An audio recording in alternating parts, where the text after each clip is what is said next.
Welcome to the deep dive. Today, we're jumping into some really fascinating sources you sent over on, well, the art of being heard, connection and conversation. Sounds great.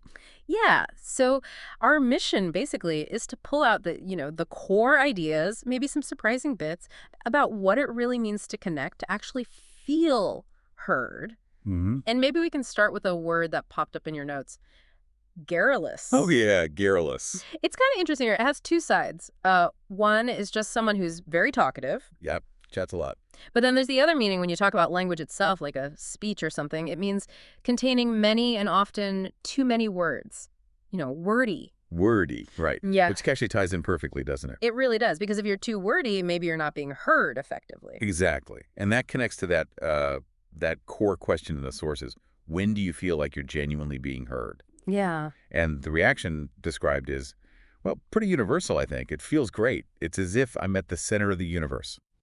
Yeah. Who doesn't like that feeling? Right. Yeah. There's this clear preference for attention, especially noted in, like, work situations. The feeling of being the focus, yeah. But what's also really interesting in the materials is the honesty about how often we don't get that. Especially, like the notes say, when there are more outgoing people around. Yeah, they can definitely take up the space. And there's this mention of a weirdness sometimes around trying to get heard. Totally. That awkwardness. And a very sort of practical way of coping is suggested. Mm-hmm.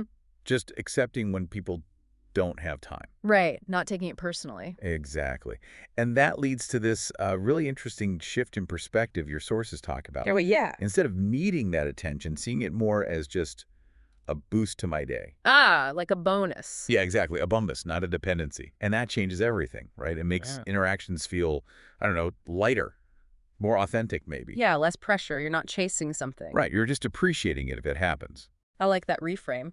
And it connects to another point. You flagged this weird thing where often you actually have to take the initiative yourself to get someone's full attention. Yes, it doesn't just land in your lap. You got to step up. You do. Yeah. Because fundamentally, as the notes say, we don't know what people want until we ask for it.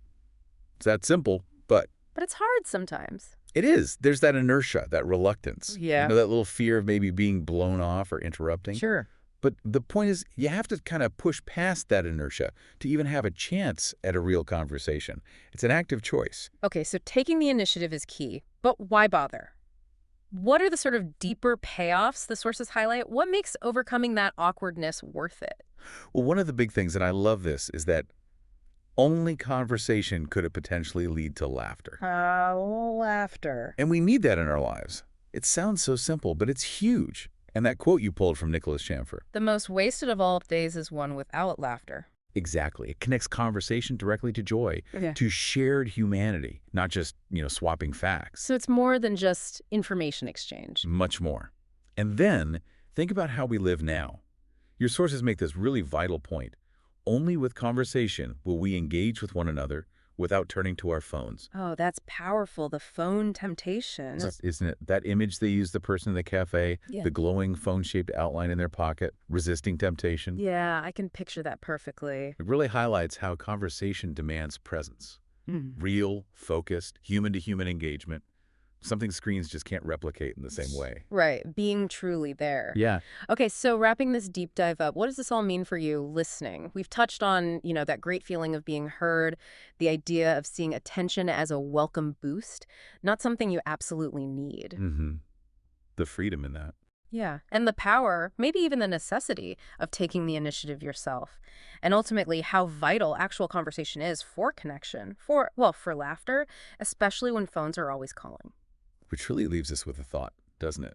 Yeah. For you to consider, if you know these are the rewards, that connection, that potential for genuine laughter, what might happen if you intentionally decided to overcome that little bit of inertia just once more today?